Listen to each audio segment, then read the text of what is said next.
Chukky Okobi back with more basic instructions, mind mastery. Now, business leaders, I imagine you can relate. For me, thinking back to last week, I was in a coaching session with a client of mine. He's a startup founder, CEO, and president of his company. We've been coaching together now for about 6 months. It's funny how thinking of my coach, my mentor, and how we always talk about what his mentor, his uncle, I believe, would tell him that as a coach or a teacher, you can see yourselves in those that you're teaching. You see yourself in your clients. You know what I mean? It's kind of like parents. You know, when you watch your child and you have that realization flash into your mind, all of a sudden in this moment, you can see your child acting just like you used to, right? So back to my client. He's working on mastering his mind to develop himself into the best business leader he can be, make his vision for his company and his legacy his reality. And I can relate to that deep desire to live that perfect picture of career success you have in your mind. I was blessed to do exactly that in the NFL, and sharing my experience of success is my passion for sure. You ever hear the saying that vulnerability is a strength? See, last week in our coaching session, things got really emotional. Picture it. He's sharing his frustration and how he was feeling like his vision for his business to develop himself into an industry leader and live a lasting impact and legacy. In his mind, things just weren't developing fast enough.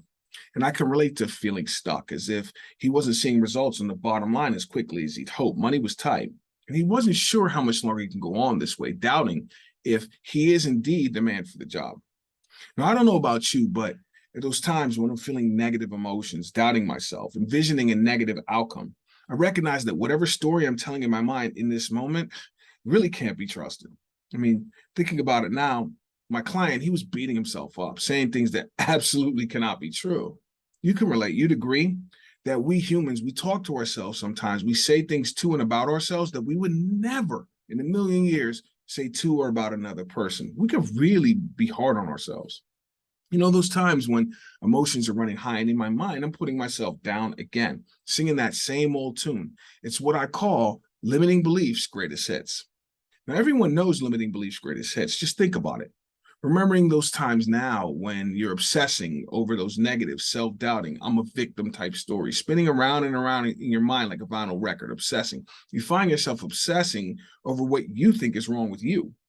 And then those old familiar lyrics come on. Everyone knows the words to limiting belief greatest hits. When you hear yourself saying to yourself things like, I can't do it. I'm not good enough. Kicking yourself when you're already feeling down. So I asked my client, I said, okay, I recognize how you're feeling right now. I've been here myself. You're not alone.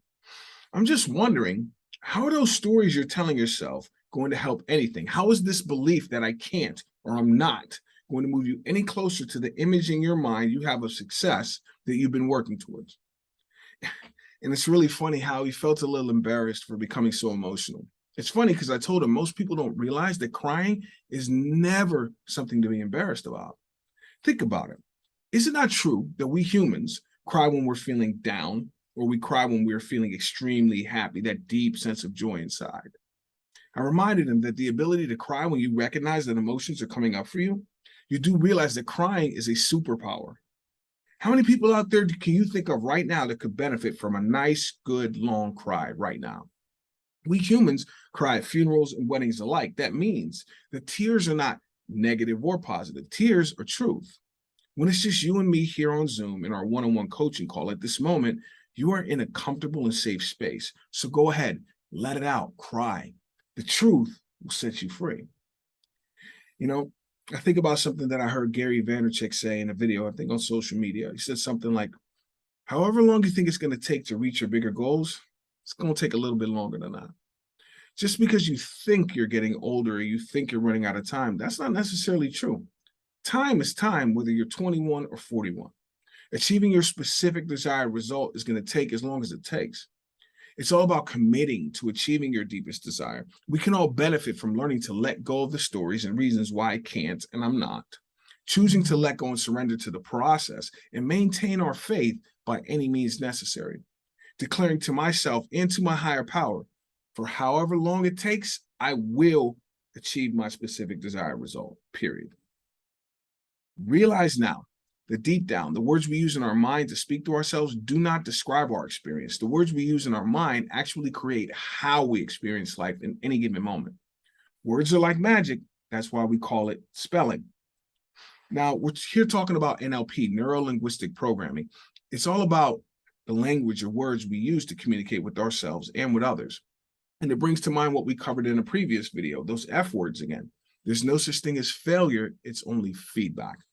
When I look at where I'm at right now in my career, recognizing that I'm still not where I want to be, that my vision hasn't materialized just yet, if I look at this moment as feedback instead of failure, all of a sudden I feel curious.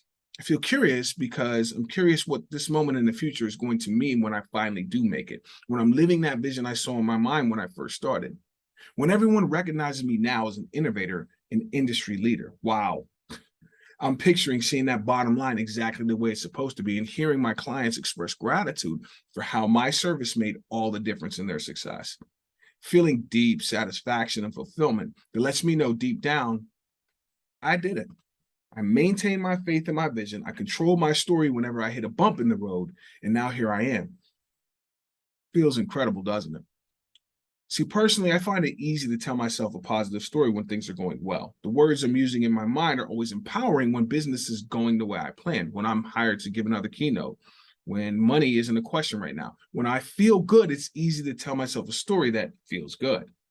It's the moments like right now when business is slow and things aren't going my way. Right now is when that discipline of controlling the story in my mind is of the utmost importance.